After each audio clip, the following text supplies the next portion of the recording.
Hey everybody, welcome back to the Cabral Concept. Today we're going to be going over 7 top causes of brain fog. These are the main 7. I'm going to take you through in depth 6 today. And the 7th one is its own category. I'm not going to leave you hanging though. We're going to tackle this one in depth next week because it is all about a whole separate category. We'll get to that in just a moment. So let's dive right in. These are basically biological and physiological reasons for brain fog. Because what does brain fog feel like? Well, it feels like you can't think clearly.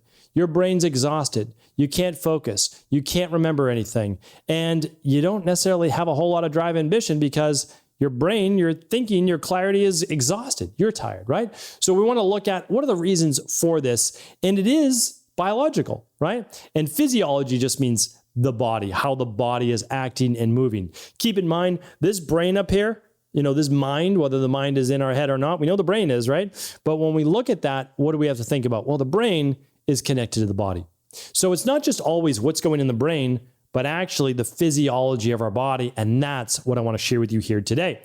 So let's dive in. First cause is blood sugar dysregulation. Let's think of it this way. You can have normal blood sugar. It's about 75 to 95 if you're looking at the glucometer reading or your continuous glucose monitor. And that's a great place to be. After a meal, can it go up? Breakfast, lunch, and dinner? Yes, of course. People think that you need to keep your blood sugar within that range the whole time. No, it might not even be the most beneficial. Meaning like we can see cortisol drop with a well-fed meal. We can see leptin and ghrelin levels normalize, so hunger hormones normalize. So thyroid actually can benefit. So I'm not saying to spike your blood sugar, but what I am saying is we want a normalized trend. And after a meal, you may see a blip and then it should come down within 2 hours to 3 hours. That's the best way to look at it. But let's go, and I've got lots of shows, of course, on that. I talk about it in the rain barrel effect as well.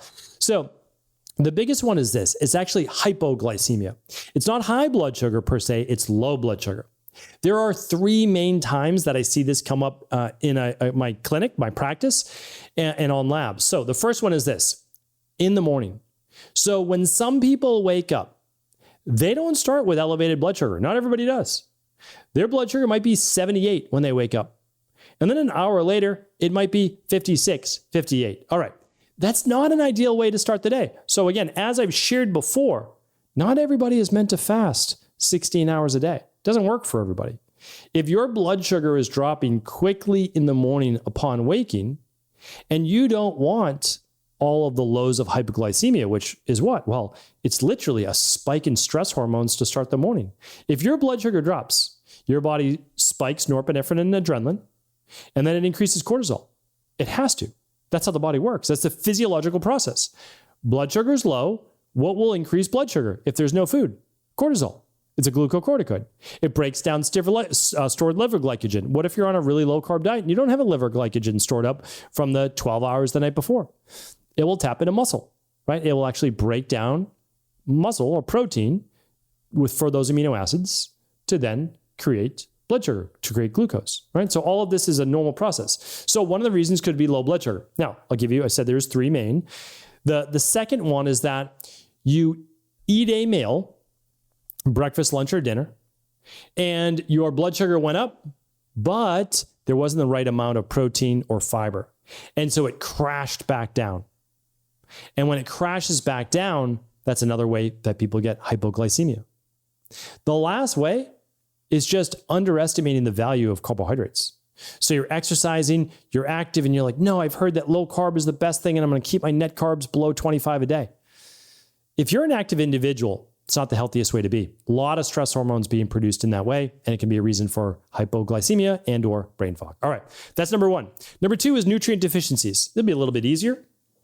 If you lack B vitamins, vitamin D3, omega-3s, or magnesium, and I would even add zinc in there, you're going to have a difficult time regulating blood sugar and stress, which can all cause brain fog. So when I look at this, what am I thinking? Activated B complex, vitamin D3. Most adults need about 35 IUs per pound of body weight. We usually do 4,000 IUs for vitamin D3. That's for most adults. And then we'll run a vitamin D3 test, which is just the 25 hydroxy vitamin D. You can do it right at home for kids and adults. They need 2 to 3 grams of omega-3s. We start at 2 grams. And then they need magnesium, good full spectrum magnesium. That's it. What if those aren't enough? Well, it is possible that some individuals are anemic and it's iron-based anemia that they may need. Sometimes it's copper-based. That's why we use a product called Balance Zinc, that's zinc and copper in the right ratio. But iron could be one. We don't supplement with iron unless we know an individual is low. But many women during the ages of, call it 12 years old to 52 years old, during a lot of, again, women can start their menstrual cycle earlier and they can end it later. It's just, or earlier, right? But for somewhere between, a woman has 400 to 500 menstrual cycles typically, so 35 plus years of menstrual cycles. Again, this is just generalization.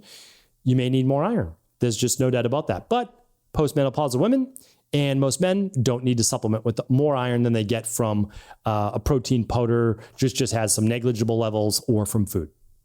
All right, the third one is this: mitochondrial dysfunction. What does that mean? The body's ability to produce ATP, but also to squelch inflammation, right?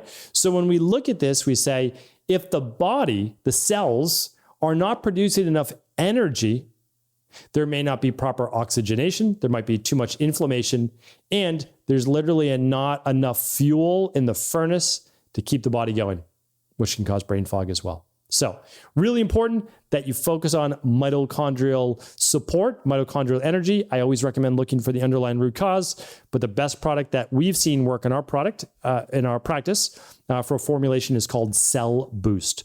All of these, by the way, you can look at them at stephencabral.com/shop. You don't need to buy them there. You can work with your local functional medicine or naturopathic doctor or integrative health practitioner, whatever you decide is best for you. I just want to share with you what we do in our practice. All right, thyroid imbalances. The best way to see if there's a thyroid imbalance is the stress, mood, and metabolism test. The best way to see if there's a mitochondrial issue is the Candida metabolic and vitamins test. Those are all at stephencabral.com/shop as well. These are the labs that you can run right at home. So if you're hey, I don't want to guess, I want to test. If you're that type of person, you can run those labs there and know for sure. But anyone with lower levels of free T3 and or higher levels of TSH above a 2 could be suffering from functionally low thyroid, called hypothyroidism. When that happens, you're typically going to have the symptoms of poor blood circulation, so cold hands, cold feet, thinning of the hair on your head, thinning of the outside of the eyebrow, drier skin, lower energy, weight gain, and brain fog. Those are all hallmark signs of a lower metabolism.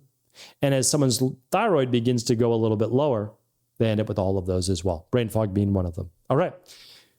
2 more main ones to go. Sex hormone imbalances. What does that mean? Estrogen, progesterone, DHEA, testosterone.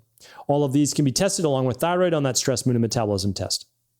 And you can go directly to it if you want, stephencabral.com/hormones-test. Tens of thousands of people, run that lab through our practice each and every year.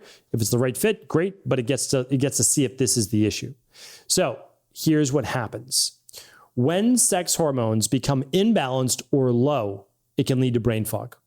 The biggest one we see in our practice, there are actually 2. The first one is estrogen dominance.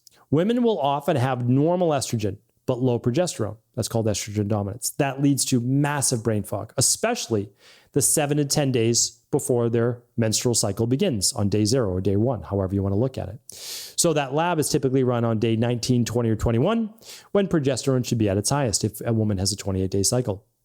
All right. The other time we see it is with low testosterone. Mostly for men, but also some women feel brain fog if they have low testosterone as well. And so we look at this based on age. We run free testosterone on this lab. It's just a saliva sample at home. And so the way that you look at it is, okay, when you're in your teenage and 20 years for a male, you want it really above 120, 130 for free testosterone. And then it drops by essentially 10 units per decade. So in your 30s, above a 110, in your 40s, above 100, in your 50s, above a 90. And we like to err on the side of a little bit higher, above 10 units, but that's the way to look at it. And then, of course, you can always boost that naturally as well, even without using testosterone replacement therapy. It's my opinion that no, you can't say no, because there's always a case, right? But not everybody believes they're that case. I was that way as well when I was younger. I totally get it. But 99 out of 100 men do not need to use testosterone replacement therapy before the age of about 50, 55. That would be the earliest, without a doubt. And you can liken it to when a woman goes into menopause. There's andropause for men, where there's a declining testosterone. And if you have low testosterone at 35, I'm not discounting that. Yes, we see that all the time in our practice. But there's underlying root causes. It's not just like lack of production. It's a stoppage in production because sleep, stress, blood sugar, like there's so many different reasons, right? And so we look at those because we don't want to just replace your testosterone without finding what was the underlying root cause. And we can also boost it naturally. All right. Number 6 is adrenal and cortisol dysregulation. I had massive brain fog all through my late teenage and 20s, without a doubt. Until I rebalanced my body with the help of my mentor, Dr. Pete, I was in wild highs and lows of blood sugar dysregulation and cortisol dysregulation. I mean, I did have primary Addison's disease, so that's a big part of it. When you don't produce cortisol, what do you feel like? The easiest way that I try to have people imagine it is you feel like you have the flu every day. It's not an exaggeration. It sounds awful, and it is awful. Why? Well, cortisol is a natural anti-inflammatory. If your body's filled with inflammation, your legs feel like lead, you have joint pain, you're always exhausted, you never feel like you woke up, and that includes your brain as well. So if you run that stress mood and metabolism test or a lab and you show low cortisol output throughout the day, well, what does it mean? It literally means you have low energy output. So high cortisol, above 13 units produced per day, is bad, right? It's not good. You don't want that high. It's going to burn you out. But also below 9 units is not enough cortisol to feel like you have energy. So there's always this balance. That's why anybody who preaches just one thing, it's never the answer. Literally, the body was meant to be in balance. If you push it wildly in one direction, you'll feel good temporarily while burning out one other part. Even when you look at zinc, you don't want to supplement high levels of zinc without any copper. Why? You drastically push down copper. What does that affect? Hair, skin, nails, thyroid, cell membrane, mitochondria. Copper's needed for all of those things, right? So you always want the balance. Calcium needs magnesium. Sodium needs potassium. Everything in life has an antagonist. That's why the yin-yang symbol in traditional Chinese medicine, or yin-yang, however you like to pronounce it, is literally all about balance. And that is what we're trying to create in the human body. So those are the main causes of brain fog. There is one more that I speak about, and it's called neuroinflammation. Since I'm at about my 15 minutes here today, and I want to respect your time, what I want to do is bring you a new show next week that talks about brain-based inflammation and brain fog caused by infections like long COVID or post-viral inflammatory syndrome, toxins, environmental, mold and mycotoxins, gut-based issues, heavy metals, and the inflammation caused by autoimmune. It's its own show, and that's why I want to dedicate the time to that. But just keep in mind that you can't remove this neuroinflammation, these toxins, they're all basically toxins, without covering the first 6.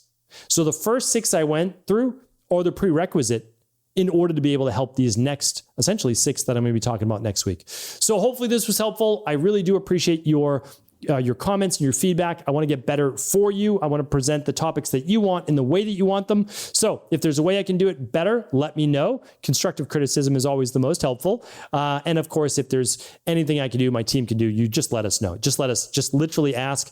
We answer all your questions on a daily basis at cabralsupportgroup.com. So feel free to ask those. And of course, if you want to share the show, amazing. If you want the show notes from today, they're all at stephencabral.com/3364. Take care, everybody. Have an amazing day. I'll talk with you tomorrow on a brand new Cabral Concept. Thanks so much for tuning into today's show. Before you go, don't forget to hit that subscribe button. I want to make sure that you're getting our daily content, not missing out on anything functional medicine, wellness, weight gain, weight loss, anti-aging, living longer, stronger, and all of the most cutting-edge research. And if there's any topics you want to hear, feel free to leave them in the comments below. Take care.